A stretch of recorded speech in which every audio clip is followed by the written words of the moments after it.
Hello, I'm Chini, a struggling indie game developer. I'm back with the 6th devlog of Jam Jerboa. In case you missed it, Jam Jerboa is a one-button mobile platformer where you play as a Jerboa who must escape a facility filled with countless death traps. This time, I'd like to briefly talk about localization in the game. Localization costs money, and I'm not made of money. Keeping that in mind, I've made a conscious choice to keep the amount of text in Jam Jerboa to a minimum.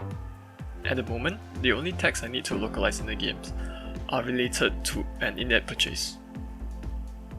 The intention is to support the following languages: English, French, Russian, Italian, German, Spanish, Brazilian Portuguese, Turkish, Simplified and Traditional Chinese, Japanese, and Korean. For the English text, I'm using a pixel font I bought off itch.io called Tomorrow Night. To display other languages, however, I needed a different font that supports the various languages. For that, I'm using a font named Silver, created by Poppyworks. Here's the link.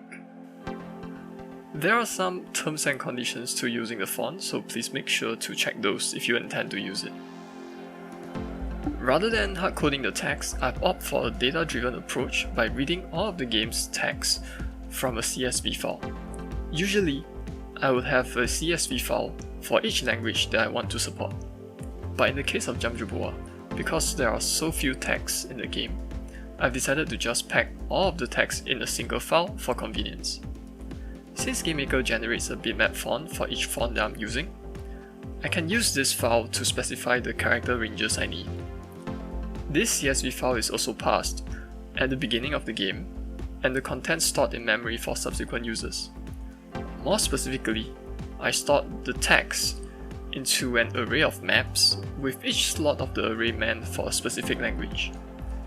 To address a particular line of text, I will then need an index representing the language I want, and a key specifying which text I need. Something I would like to point out is that different languages take up different amount of space, and I found it necessary to apply a relative scale when rendering the text for each respective languages. There were also some troubles with text wrapping for Chinese and Japanese, because the text in GameMaker was implemented to wrap at spaces, and neither Chinese nor Japanese uses spacing to separate words. For those languages, I had to manually insert line breaks myself. And that's all I have to say about localization. If you'd like to follow my progress, don't forget to like and subscribe, and I'll see you in the next one.